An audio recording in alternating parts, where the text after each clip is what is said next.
Hello friends, आज हम करेंगे बिजनेस क्लास 11th का बुक है ये एनसीईआरटी चैप्टर सेकंड, जो कि हम फर्स्ट पहले भी कर चुके हैं।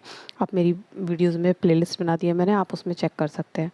अब हम सेकंड चैप्टर स्टार्ट करेंगे, फॉर्म ऑफ बिजनेस ऑर्गेनाइजेशन। देखिए, फॉर्म ऑफ बिजनेस ऑर्गेनाइजेशन, तो हमारे यहाँ जो फॉर्म्स होती हैं टोटल, वो आपकी ये वाली सारी है।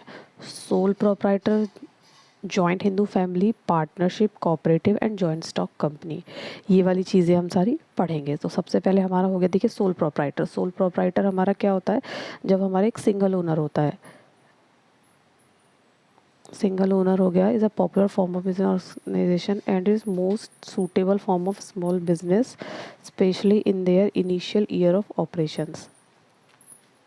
Form of business organization which is own and manage. देखिए, एक सिंगल ओनर होता है, सिंगल ओनर ही सब कुछ मैनेज करता है, ओन करता है, मालिक भी वही है, मैनेज भी वही करता है। ठीक है। Control by an individual who is recipient of all and profit bearer. सारा प्रॉफिट और लॉस कौन बियर करेगा? वही बियर करेगा जो ओनर है, सिंगल है। Sole means only and proprietor means refers to owner. Sole माने ओनली और ओनर, ओनली ओनर सिर्फ एक ही व्यक्ति है। जैसे आपने आसपास में आपने कोई परचूने की शॉप देखी होगी, उससे बड़े पे भी हम जा सकते हैं, लेकिन उसमें हम थोड़ा एक्सपेंशन की पॉसिबिलिटीज़ कम होती हैं सोल प्रोप्राइटर में, क्योंकि एक व्यक्ति ज़्यादा दूर तक नज़र नहीं रख सकता, कंट्रोल नहीं कर सकता। तो एक अब जो आसपास में छोटे छोटे मेडिकल स्टोर हो गया या परचूने की दुकान हो गई, आपके आसपास में हमें होंगी ही, तो वो सब आप सोल प्रोप्राइटर में इंक्लूड कर सकते हैं। जैसे देखिए, यहाँ देखिए, beauty parlour, hair salon, small scale activities, running a retail shop in a locality. जो हमारे आसपास में शॉप्स होती है वो एक रिटेल शॉप ही होती है। अब देखिए, the owner is personally responsible for the payment of debt, debt भी वही पे करेगा। पर्सनल पोजेशन मतलब उसका सामान, पर्सन अगर लाइबिलिटी बढ़ गई है, लॉस में जा रही है, उसका बिजनेस लॉस में जा रहा है, तो उसका पर्सनल सामान भी बिक सकता है। लाइबिलिटी कैसी है? अनलिमिटेड लाइबिलिटी है। ठीक है। अब ये देखिए,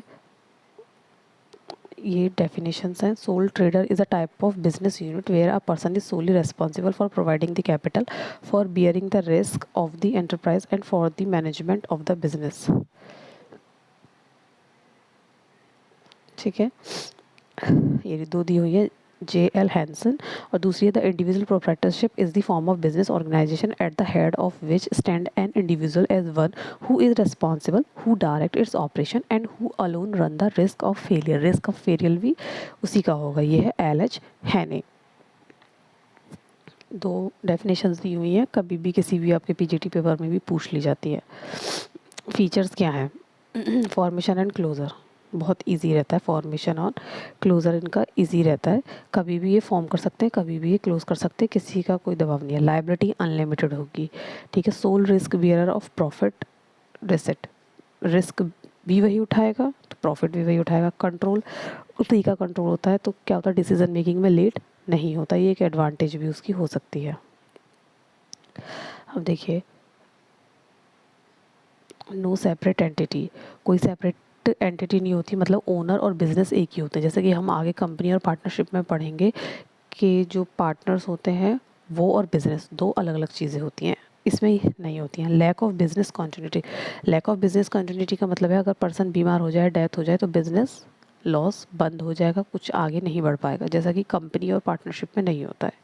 उसमें अगर एक कोई डेथ भी हो जाती है, अगर डेथ भी अगर हो जाती है या जेल जैसा कि इसमें दिया हुआ कुछ भी हो, तो बाकी पार्टनर्स बिजनेस को रन कर सकते हैं। ठीक है। अब इसकी हम मेरिट्स देखेंगे। हाँ, इसकी मेरिट, सोल प्रोप्राइटरशिप की मेरिट क्या है? क्विक डिसीजन मेकिंग, सिंगल व्यक्ति ओनर है तो डिसीजन क्विक करेगा। कॉन्फिडेंशियल और इन्फॉर्मेशन, इन्फॉर्मेशन सीक्रेट है, कोई चीज़, कोई फॉर्मूला है, कोई मैंने नया आइटम बना के तैयार करा है, तो उसको मैं सीक्रेसी मेंटेन रख सकती हूँ। डायरेक्ट इंसेंटिव, डायरेक्ट बेनिफिट उठा सकता है हर चीज़ का, उसे किसी से पूछने की या किसी को शेयर करने की कोई ज़रूरत नहीं है। अगला है sensation of accomplishment, there is a personal satisfaction मिलता है उसको। वर्किंग फॉर वनसेल्फ, कोई व्यक्ति काम कर रहा है तो अपने लिए कर रहा है, जितना रिस्क उठाएगा उतना प्रॉफिट उठाएगा, जितना कम काम करेगा तो कम करेगा, तो उसे एक सेटिस्फेक्शन रहता है कि जो मैं ये मेहनत कर रहा हूँ वो अपने लिए कर रहा हूँ और मेरा ही उसमें भला होगा, किसी और को शेयर नहीं करना पड़ेगा। Ease of formation and closure, ease of formation and closure का मतलब है कभी भी फॉर्म कर लीजिए, कभी भी क्लोज कर लीजिए। जबकि पार्टनरशिप में क्या होता है, सारे मेंबर्स की आपको अनुमति लेनी पड़ती है, फॉर्म करने के लिए भी और क्लोज करने के लिए भी। अब देखिए इसमें नेक्स्ट हम पढ़ेंगे इसकी लिमिटेशन क्या है। सोल प्रोप्राइटरशिप हम पढ़ रहे हैं। सोल प्रोप्राइटरशिप मतलब सिंगल ओनर। तो क्या होगी, देखिए पहली होगी limited liability, limited resources. Limited resources का मतलब है कि जो कैपिटल लगाने वाला होगा वो वही लगाएगा। अपने नाम पे बाहर से लोन भी लेगा तो कितना लेगा, लिमिटेड ही मिलेगा एक व्यक्ति को, लेकिन दो व्यक्ति होंगे तो और ज़्यादा मिलेगा, तीन होंगे तो और ज़्यादा मिलेगा, लेकिन ये सिर्फ एक है तो एक को सिर्फ लिमिटेड ही उसे मिल सकता है। अब अगला,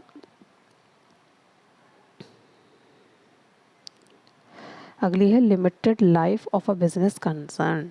ये इसकी लिमिटेशन है कि उसकी लाइफ जो है बिज़नेस की लिमिटेड ही रहेगी, क्योंकि अगर एक व्यक्ति को, जैसा हमारे भी फीचर्स में पढ़ा था, कुछ हो जाता है, मर जाए, कोई जेल हो जाए या बीमार हो जाए तो उसका बिज़नेस चलाने वाला फिर कोई नहीं होता।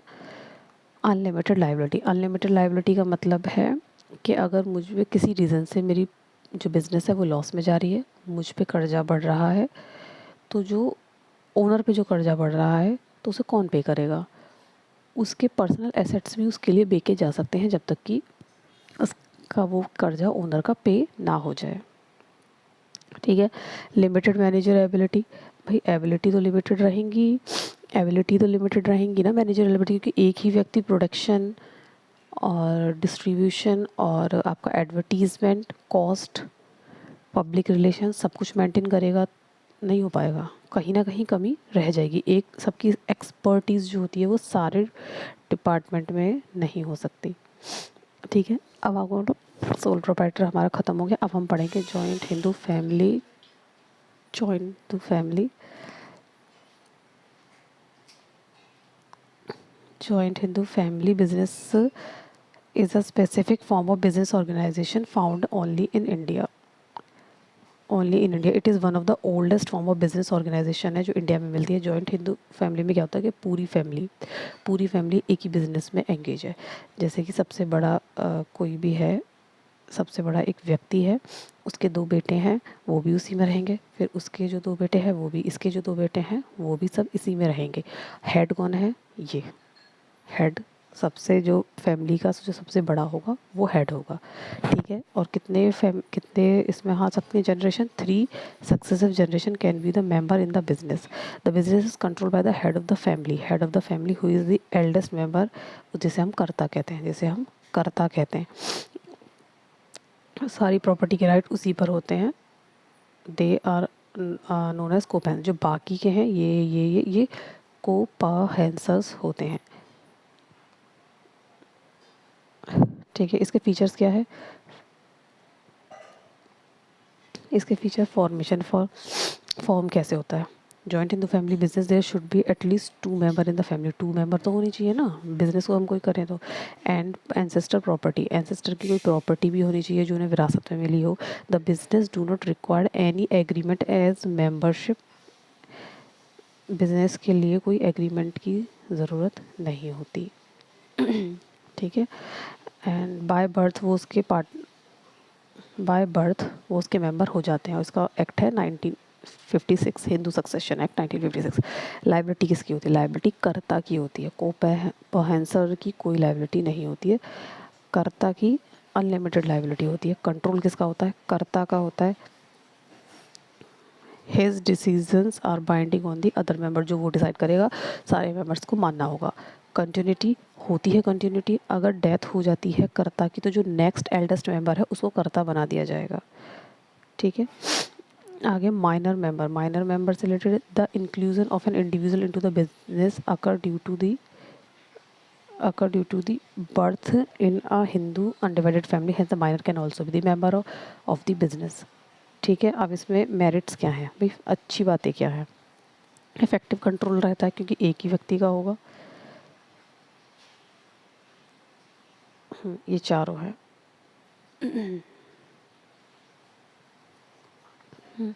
इफेक्टिव कंट्रोल रहेगा क्योंकि कर्ता ही सब कुछ मैनेज करेगा, ठीक है, कर्ता ही डिसीजन लेगा, तो इफेक्टिव रहेगा। कंटिन्यूड बिजनेस एग्जिस्टेंस रहेगी क्योंकि अगर उसकी डेथ हो जाती है तो नेक्स्ट जो भी एल्डेस्ट मेंबर होगा, उसका जो बड़ा बेटा होगा या भाई होगा, उसको कर्ता बना दिया जाएगा। Limited liability of the members, जो बाकी मेंबर्स हैं उनकी लिमिटेड लायबिलिटी है, सिर्फ कर्ता की ही अनलिमिटेड लायबिलिटी होती है। Increase loyalty and cooperation, loyalty मतलब भाई फैमिली के मेंबर हैं, उन पर हम ज़्यादा विश्वास कर सकते हैं बाहर वाले के मुकाबले, और कोऑपरेट भी करेंगे वो लोग, ठीक है। अब इसकी लिमिटेशन क्या है? लिमिटेड रिसोर्सेज, बाहर किसी के व्यक्ति को ऐड ही नहीं कर रहे हैं हम, जो हमारे फैमिली के ही हमारी प्रॉपर्टी है उसी को लेके हम काम कर रहे हैं। एंसेस्टर प्रॉपर्टीज़ में एक्सपेंशन नहीं हो पाएगा ज़्यादा। अनलिमिटेड लाइबिलिटी ऑफ कर्ता की अनलिमिटेड लाइबिलिटी करी हुई है। Responsibility of decision making and management, but also suffer disadvantage भी उसे हो सकता है क्योंकि उसकी सारी पर्सनल प्रॉपर्टी उसे रीपे में देनी पड़ सकती है अगर कोई लॉस होता है तो। डोमिनेंस ऑफ कर्ता हो सकता है, मतलब कर्ता अपनी ज़्यादा चलाए, ऐसा हो सकता है। लिमिटेड मैनेजरियल स्किल भी होगी क्योंकि फैमिली मेम्बर्स हैं। कर्ता जो होता है वो सब में एक्सपर्ट नहीं हो सकता, सारे एरिया में मैनेजमेंट में एक्सपर्ट नहीं हो सकता। उसकी इनेबिलिटी से क्या होगा, लॉसेस हो सकते हैं और डिक्लाइन हो सकता है बिजनेस का। And diminishing number of joint Hindu families in the country, मतलब कंट्री में ऐसे बिजनेसेस कम हो जाएंगे जो जॉइंट हिंदू फैमिलीज रिलेटेड हैं, ठीक है। इसमें हमें और कुछ नहीं पढ़ना है। और पार्टनरशिप, अब आ गई हमारी पार्टनरशिप। पार्टनरशिप क्या था? Inherent disadvantage of sole proprietorship in financing and managing and expending business pave the way for partnership as a partnership. देखिए क्या है, एक व्यक्ति काम कर रहा है, सोल प्रोप्राइटर है, एक और व्यक्ति को काम मिला लिया तो पार्टनरशिप हो गई। मिनिमम 2 व्यक्ति रिक्वायर होते हैं, बाकी एक्ट के अकॉर्डिंग, ठीक है। मिनिमम 2 पर्सन्स कोई बिजनेस कर रहे हैं, कोई अपना किसी चीज़ पे एग्री हुए हैं, प्रॉफिट एंड लॉस वगैरह किसी चीज़ पे एग्री हुए हैं, इतना देंगे इतना कमाएंगे, तो वो क्या हो गई, पार्टनरशिप हो गई। एक्ट कौन सा लगेगा? 1932, पार्टनरशिप एक्ट 1932। देखो, एग्री हुए हैं to share profit carried out on one of them, या तो एक उनकी जगह 2 लोग बिजनेस में लगे हैं, अब केवल बिजनेस ये चलाए, केवल ये चलाए, या दोनों मिलके चलाएं, कोई दिक्कत नहीं है। बस पार्टनरशिप होनी चाहिए, पार्टनरशिप मानी जाएगी। इसके फीचर क्या है, फॉर्मेशन क्या है, फॉर्म क्या हुई है, 1932 में फॉर्म हुई है, ठीक है। It come into existence through a legal agreement, legal agreement होना चाहिए। लाइबिलिटी कैसी होती है? The partner of the firm have unlimited liability, इनकी भी अनलिमिटेड लाइबिलिटी होती है, पर्सनल एसेट्स इनकी रीपेमेंट में जा सकती हैं। And partners are responsible for all for the debt and they contribute in the proportion to their share in business and such are liable to the extent individually too, ठीक है। Risk bearing, the partner bear the risk involve in the running, risk bearing, दोनों ही risk bear करेंगे, loss होगा तो loss भी share करेंगे same ratio में जो उन्होंने अपने डीड में लिखा होगा। Decision making and control, decision making जो होगी वो दोनों की रेस्पॉन्सिबिलिटी ऑफ डिसीजन मेकिंग में दोनों को पार्टिसिपेट करना होगा। Activity person manage through a joint effort in all the partners, continuity रहेगी, एक व्यक्ति की डेथ हो जाती है तो बाकी के जो मेंबर्स होंगे उसे चला सकते हैं। नंबर ऑफ पार्टनर्स, देखिए नंबर ऑफ पार्टनर्स में मिनिमम 2 होने चाहिए। According section 464 companies act 2013, maximum number of partner can be 100 subject to the number prescribe by a government rule है 10 2014 का, उसमें मैक्सिमम 50 हो सकते हैं। कंपनीज एक्ट कहता है 100 हो सकते हैं, लेकिन गवर्नमेंट कहती है कि 50 ही रहेंगे। मिनिमम 2 होंगे। Mutual agency, mutual agency the definition of partnership highlight the fact that it is a business carried by all or any one of the partner, एक पार्टनर भी चला सकता है दूसरे की जगह। And every partner is both an agent and principal, एक दूसरे के लिए एजेंट एंड प्रिंसिपल होते हैं जो पार्टनर्स होते हैं। He is an agent of the other partner represent them thereby bind term, अगर एक ने कोई डील कहीं करी है तो वो उसको बाकी सबके लिए मान्य होगी। इसकी मेरिट क्या है? Ease of formation and closure, इसमें ईज़ होती है, कोई no compulsion with respect to registration की कंपल्सन नहीं होती, इजी टास्क होता है। आगे बैलेंस डिसीजन मेकिंग, जो डिसीजन मेकिंग होगी वो कैसी होगी, बर्डन डिवाइड होगा, decision are likely to more balance, क्योंकि मिले हुए होंगे।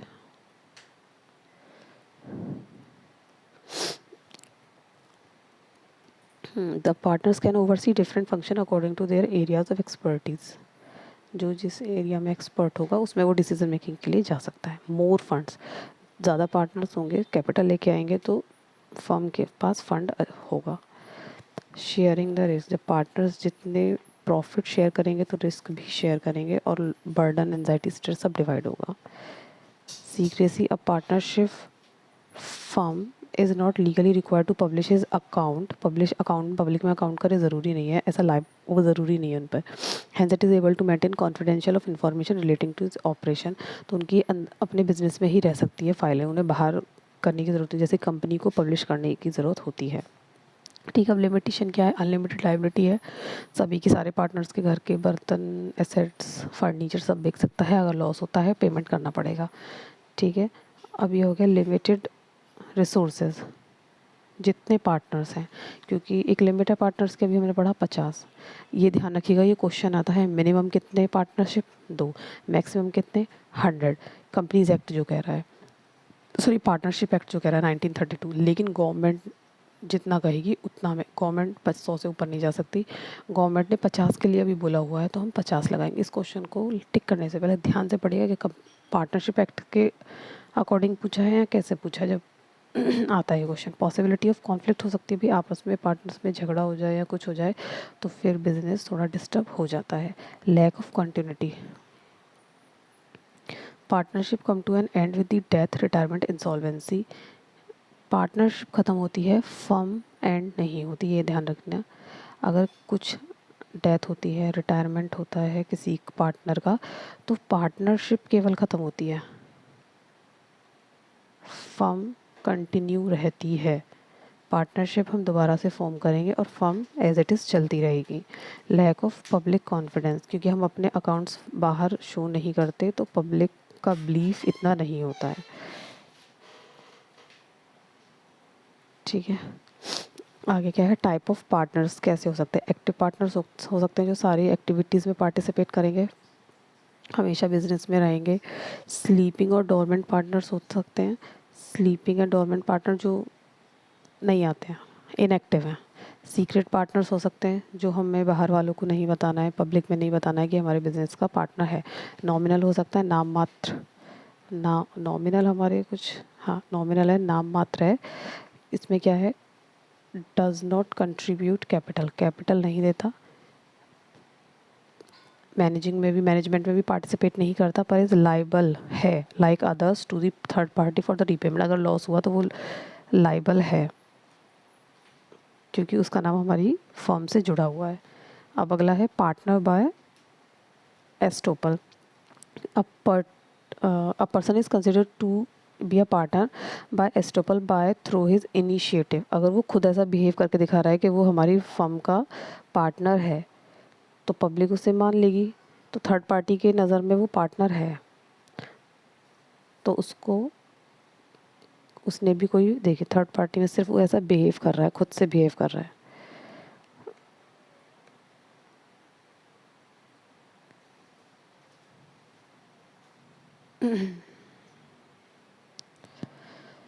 एक मिनट,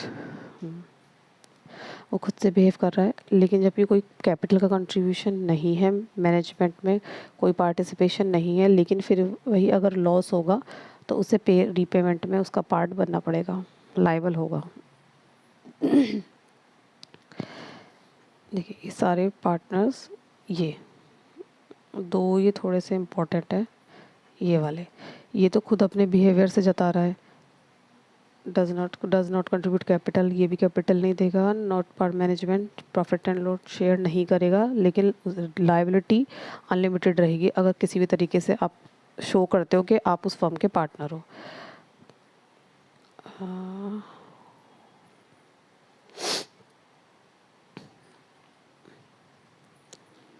ये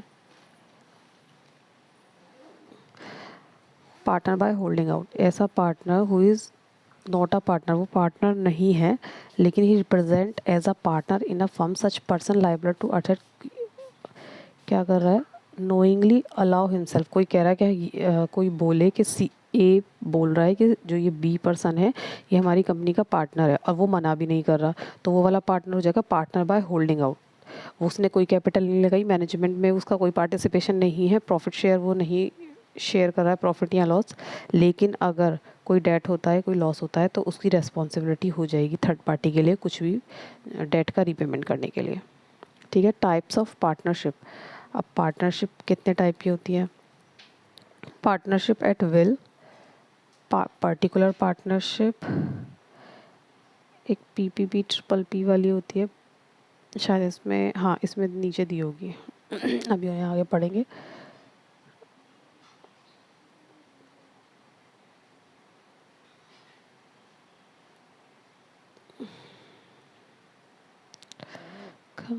हमें 13 पेज।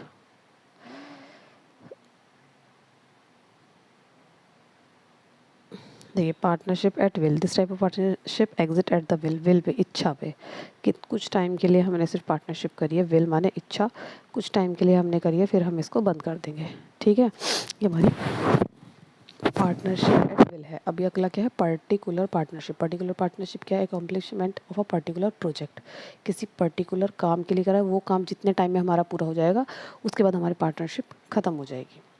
ठीक है, ये हो गई दो टाइप। अगला अगला classification on the basis of liability. Journal partnership कैसी होती है? अनलिमिटेड लाइफ, जो अभी हमने पार्टनरशिप के बारे में जो भी कुछ पढ़ा है वो सब हमारा जर्नल पार्टनरशिप में आ जाएगा कि दो पार्टनर्स मिनिमम रिक्वायर्ड होते हैं, प्रॉफिट एंड लॉस शेयर करेंगे, लिमिट लाइबिलिटी अनलिमिटेड होती है। ये जब जो भी चीज़ हमने सब कुछ पढ़ा है वो हमारा जनरल पार्टिसिपेशन में आएगा। एक चीज़ मैं दोबारा रिपीट कर देती हूँ, the existence of the firm is affected by the death, लेकिन the insolvent retirement of the partner.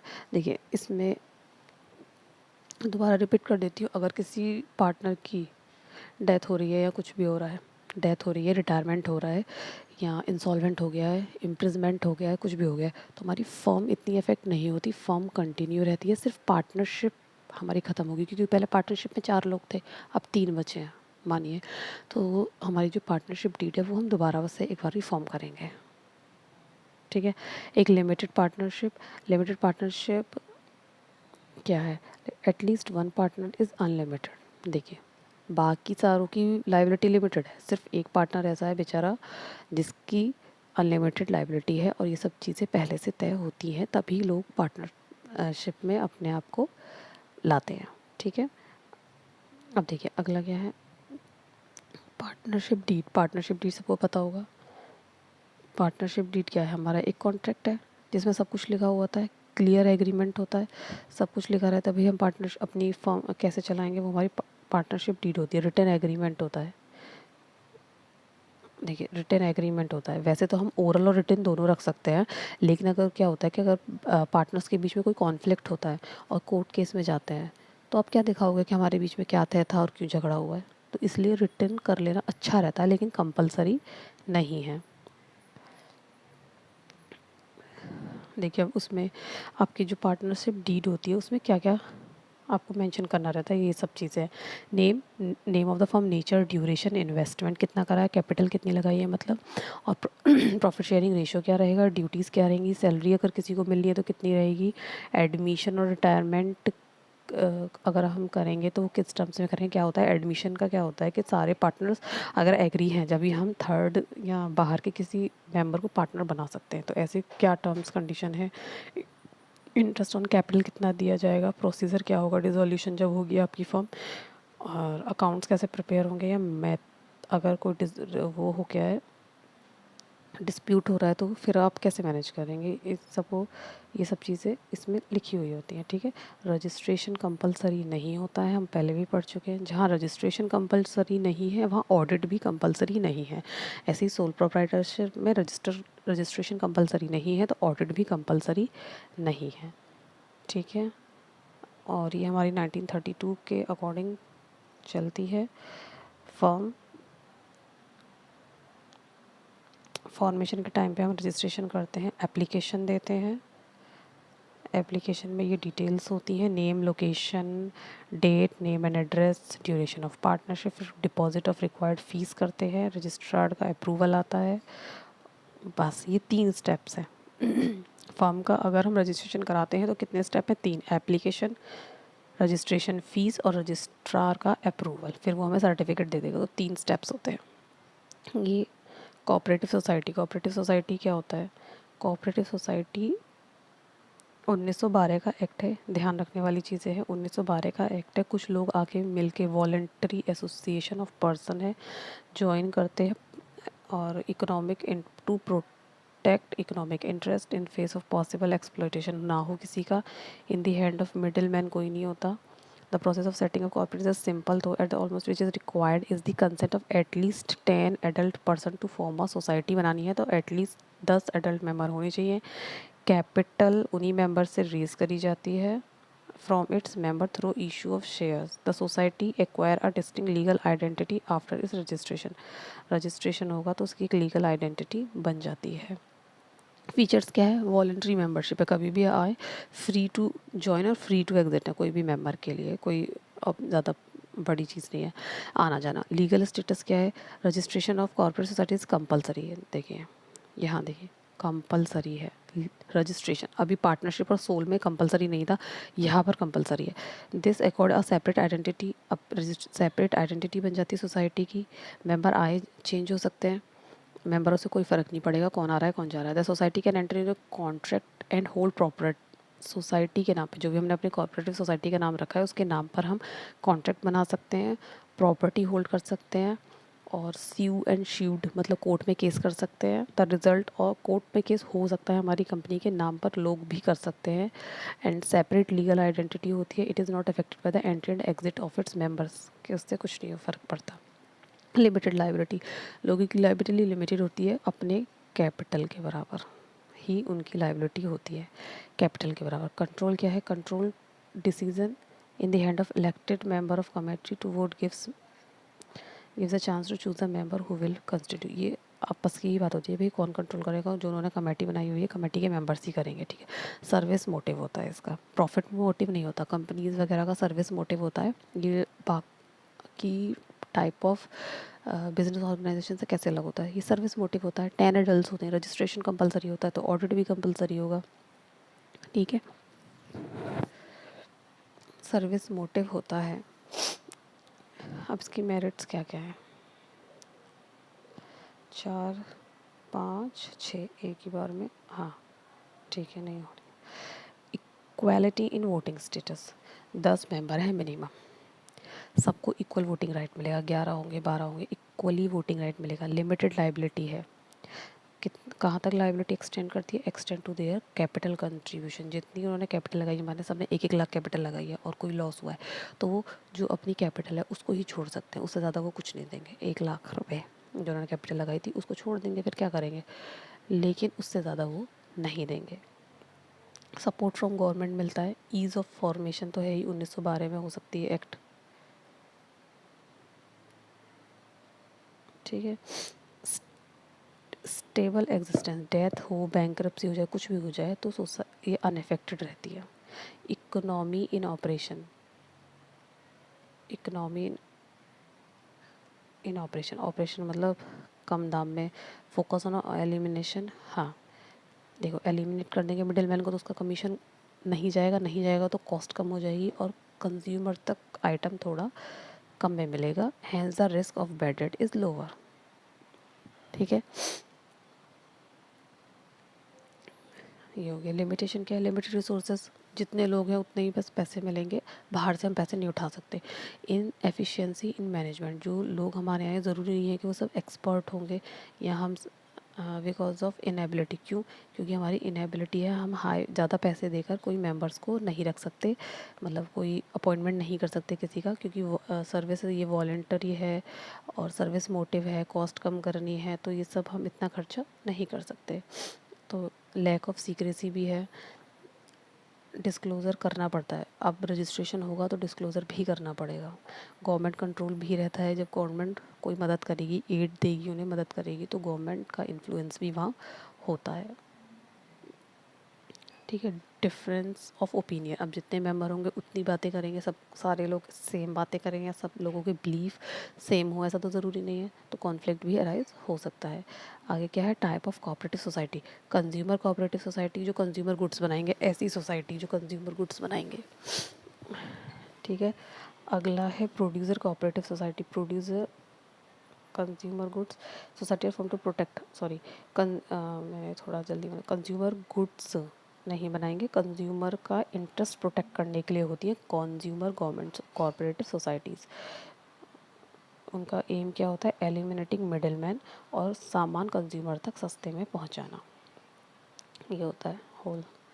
और आगे हो गए प्रोड्यूसर्स कोऑपरेटिव सोसाइटीज़, प्रोड्यूसर्स भी होते हैं भाई, उनके साथ भी तो गलत हो सकता है, तो उनके राइट्स उनको प्रोटेक्ट करने के लिए स्मॉल प्रोड्यूसर, देखिए प्रोटेक्ट, ये protect the interest of a small producer. The member comprise of producer desirous of procuring input and production of goods to meet the demand of consumer. The society aim to fight against the big capitalist and enhance the bargaining power of the small producer. It supply raw material, equipment and other input to the business, and also by their output for sale. Profit among member are generally distribution the basis of their contribution to the मतलब producer जो छोटे छोटे producer होते हैं और बड़े बड़े वाले प्रोड्यूसर होते हैं उनसे कॉम्पिटिट करा सकें, तो उसमें क्या होता है, कोऑपरेटिव सोसाइटीज़ बन जाती है ना, तो गवर्नमेंट से भी एड मिल जाती है, तो वो अपना आइटम थोड़ा सस्ते में बेच सकते हैं। अब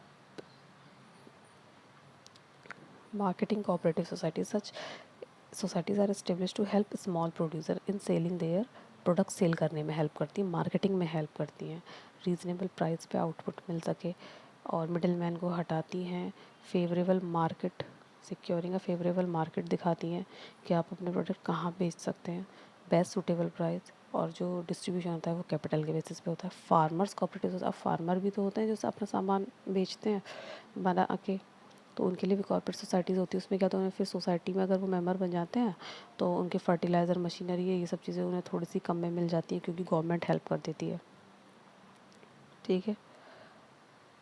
और क्रेडिट कोऑपरेटिव सोसाइटीज़ होती हैं, ये भी काफ़ी सारी है, 6 हैं। Credit cooperative societies are establish for providing easy credit मिल सके on the reasonable term to the member, members को ही हेल्प करती है। मेंबर सारे मेंबर क्या होंगे, ऐसे होंगे जिन्हें कभी ना कभी क्रेडिट की ज़रूरत पड़ती है, तो अपने मेंबर्स को ही हेल्प कर देंगे, ठीक है। ये नहीं, इससे तो अच्छा है ना कि बाहर जाए और एक्स्ट्रा जो ब्याज पे पैसे मिलते हैं तो बहुत ब्याज देना पड़ता है, कम रेट पे अवेलेबल करा देंगे। और कोऑपरेटिव हाउसिंग सोसाइटीज़ होती है, cooperative housing society are establish to help people with limited income to construct house at reasonable cost, मतलब घर नहीं बना पा रहे हैं लोग, उसमें कोऑपरेटिव सोसाइटी का हिस्सा हो जाएंगे तो उन्हें क्या होगा, उनका घर बन जाएगा लो कॉस्ट पे, और वो ईएमआईज़ के रूप में और थोड़ा इंटरेस्ट देकर अपना घर बना सकते हैं, उसकी पेमेंट कर सकते हैं इंस्टॉलमेंट में, देखिए इंस्टॉलमेंट में। और plot on which themself can construct the house as per their choice बना सकते हैं, ठीक है। सबसे इम्पोर्टेंट अब हमारा आ गया joint stock company. Joint stock company आज मतलब हम अपने आसपास में जो कंपनियां देख रहे हैं, जैसे कि अंबानी जी की रिलायंस हो गई, ठीक है, ये सब कंपनी देख रहे हैं, ये हमारी जॉइंट स्टॉक कंपनी होती है। कंपनी का एक्ट 220, कंपनी का एक्ट 220 एक्ट 2013 के अंदर ये बनती है। अब जॉइंट स्टॉक कंपनी का मतलब क्या होता है, जॉइंट स्टॉक कंपनी का मतलब होता है कि इसमें मेंबर्स नहीं होते, इसमें जो पार्टनर्स नहीं होते, इसमें शेयर होल्डर्स होते हैं। शेयर होल्डर्स का मतलब क्या होता है भाई, शेयर होल्डर्स जो होते हैं वो ओनर होते हैं। शेयर होल्डर्स का मतलब क्या होता है, जो हमारी कैपिटल है उसको हमने स्मॉलर पार्ट्स में डिवाइड कर दिया। इसमें जैसे मैंने कहा कि भाई जो मैं बिज़नेस चालू करने वाली हूँ उसमें 10 करोड़ रुपया लगेगा, 10 करोड़ रुपए लगाने पड़ेंगे, तो मतलब मेरे पास 10 करोड़ रुपए है नहीं, तो 10 करोड़ रुपए लगाने पड़ेंगे, तो मैं सोचती हूँ कि मैं उनको डिवाइड कर देती हूँ, एक करोड़ कोई रुपया दे दे, मतलब लोग कितने भी रुपए दे दें तो मैं उन्हें थोड़ा सा हिस्सा दे दूँगी, ओनरशिप का दे दूँगी, और उसके बदले भी उन्हें कुछ ना कुछ दूँगी। तो लोग आएंगे और देंगे, कुछ ना कुछ पैसे देंगे, तो कुछ ना कुछ जो पैसे देंगे उनको मैं उसके हिसाब से जितना वो 10 करोड़ का परसेंटेज हमें देंगे, मानो किसी ने 1 करोड़ दिया, 1/10 दिया, 1 करोड़ का मतलब 1/10 हो गया, 10 करोड़ की ज़रूरत थी, 1 करोड़ दिया है किसी ने तो 1/10 हो गया।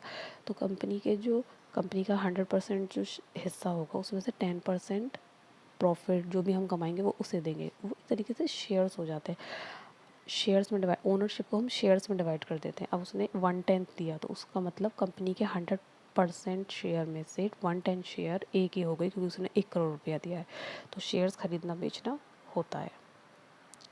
ठीक है, अब इसमें क्या है, फीचर्स क्या है, artificial person. Artificial person company हमारी आर्टिफिशियल पर्सन होती है। पर्सन कंपनी के नाम पर ही हम लोन लेते हैं, कंपनी के नाम पर ही हम डेटर क्रेडिटर बनते हैं, सब कुछ होता है। ठीक है, सेपरेट लीगल एंटिटी मतलब पहले भी हमने पढ़ा है पार्टनर्स में और सोल प्रोप्राइटर में कि बिजनेस और वो एक ही चीज़ है। सोल प्रोप्राइटर में पढ़ा था कि बिजनेस और बिजनेस ओनर एक ही चीज़ है, पर यहाँ पर अलग है।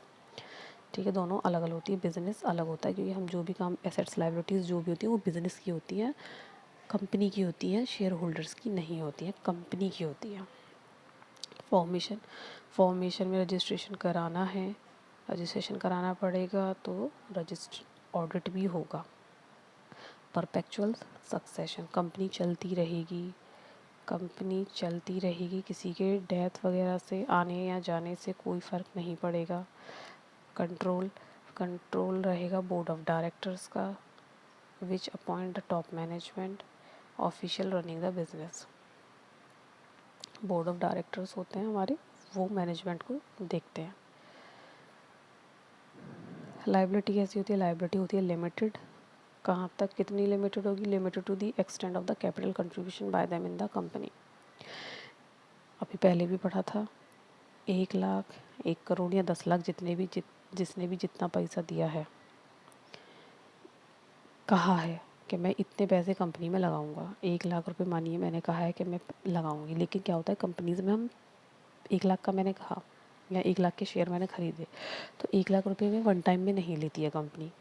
20%, 30%, कभी 10% मांग लिया, कभी 20% मांग लिया, ऐसे करके लेती है। तो उसमें क्या होता है, मनी कंपनी का लॉस हो गया, क्रेडिटर का पेमेंट करना है अर्जेंट, तो कंपनी अब शेयर होल्डर से पैसा मांगेगी। मानिए मैं 40% दे चुकी थी, तो 60% और बचा था मुझे देने के लिए, जितने के मैंने शेयर्स खरीदे थे। तो अगर ऐसी कोई अनफेवरेबल कंडीशन आती है तो मैं सिर्फ बाकी का बचा हुआ 60% ही दूंगी, उससे ज़्यादा मैं नहीं दूंगी। 40 मैं पहले दे चुकी हूँ, 60 में मैं अगर कोई ऐसी अनसर्टेनिटी आ जाती है तो मैं वो दूंगी, अदरवाइज उससे आगे मैं कुछ भी नहीं दूंगी। तो उसे कहते हैं लिमिटेड लायबिलिटी। जितने के मैंने शेयर खरीदे हैं उतने तक की ही मेरी लायबिलिटी है। आई होप आपको ये बात समझ आई होगी।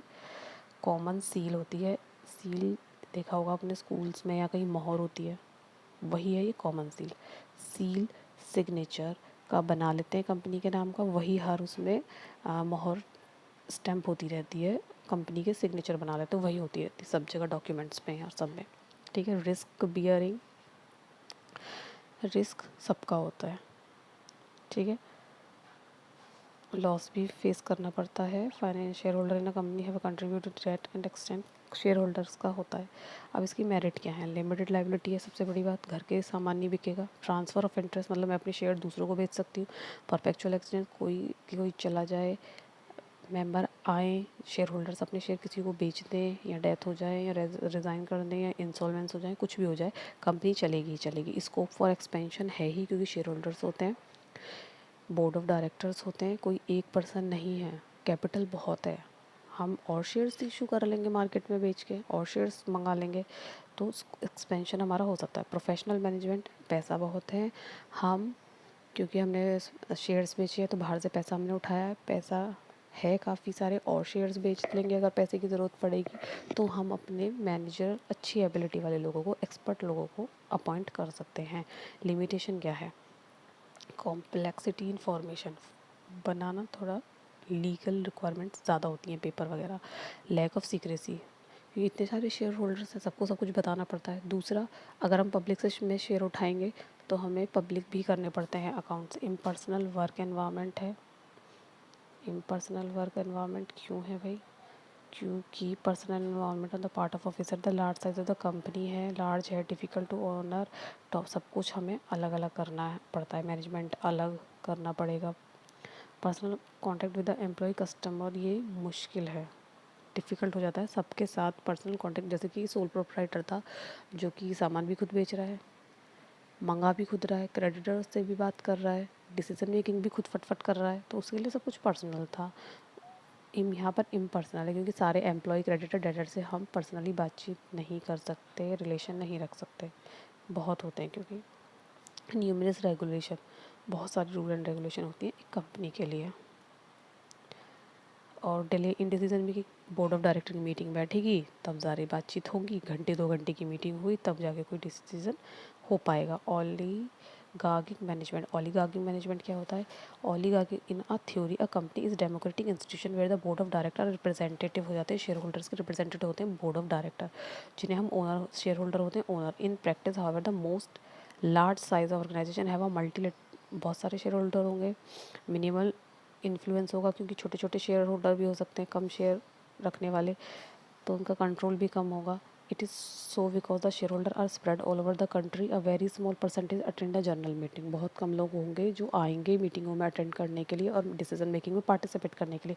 तो उससे उससे क्या होगा कि जो बाकी के जो हमारे बोर्ड ऑफ डायरेक्टर हैं वही सारे, उनके पास फ्रीडम हो जाएगी। देखिए उनके पास ये रहा, उनके पास फ्रीडम हो जाएगी कि वो कुछ भी अपना पावर का यूज़ कर सकते हैं, डिसीजन मेकिंग कर सकते हैं। तो इसे कहते हैं ओलिगार्किक मैनेजमेंट। शेयर होल्डर्स का है कंट्रोल, शेयर होल्डर्स नहीं आ पा रहे हैं, उसके ना आना पाने को बोर्ड ऑफ डायरेक्टर इंजॉय कर रहे हो, थोड़ा सा उन्हें फ्री फील हो रहा है। ठीक है, डिसीजन मेकिंग वही कर लेते तो उसे ओलिगार्किक मैनेजमेंट कहते हैं। कॉन्फ्लिक्ट इन इंटरेस्ट हो सकता है। एंड टाइप ऑफ कंपनीज क्या होती है? प्राइवेट कंपनीज होती हैं, पब्लिक कंपनीज होती हैं। पब्लिक और प्राइवेट दो टाइप की कंपनी है, यहीं पे डिफरेंस देख लेते हैं। देखिए minimum 7 member, maximum no limit. Private में minimum 2, maximum 200। Number of directors public में 3 चाहिए, प्राइवेट में 2 ही काफ़ी हैं। Index of member compulsory not compulsory. Transfer of share no restricted, restriction होती है। प्राइवेट में क्या होता है, शेयर्स हम पब्लिक से नहीं उठा सकते, अपने रिश्तेदार भाई बहन इनको ही शेयर होल्डर बना सकते हैं। पब्लिक में नहीं कि आओ भैया कोई भी जो चाहे हम अपना शेयर ले लो, नहीं कर सकते, तो इसलिए रिस्ट्रिक्शन रहता है कम ही लोगों तक। यहाँ पर इनवाइट टू पब्लिक, पब्लिक को कौन इनवाइट कर सकता है? पब्लिक कंपनी कर सकती है, ये नहीं कर सकती।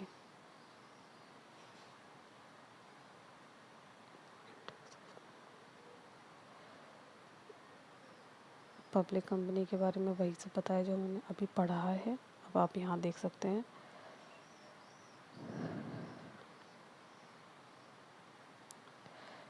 कैपिटल कंसेप्ट, ये किसके बारे में है? पब्लिक कंपनी के बारे में। पब्लिक कंपनी, और ये थोड़ा सा आप ये वाला पेज आप देख सकते हैं, सबका डिफरेंस बता रखा है।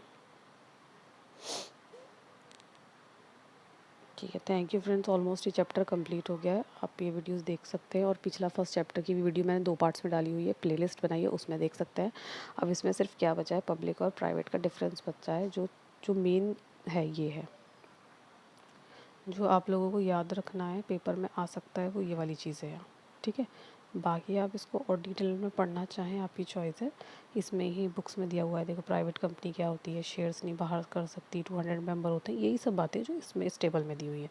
ऐसी पब्लिक है, लेकिन आप अपना चॉइस है, पढ़ना पढ़ना तो मैंडेटरी है ही, रीडिंग करनी ही करनी है। एनसीईआरटी कोई भी पीजीटी का एग्ज़ाम हो चाहे यूजीसी का, एनसीईआरटी आपको रीड करनी ही करनी है।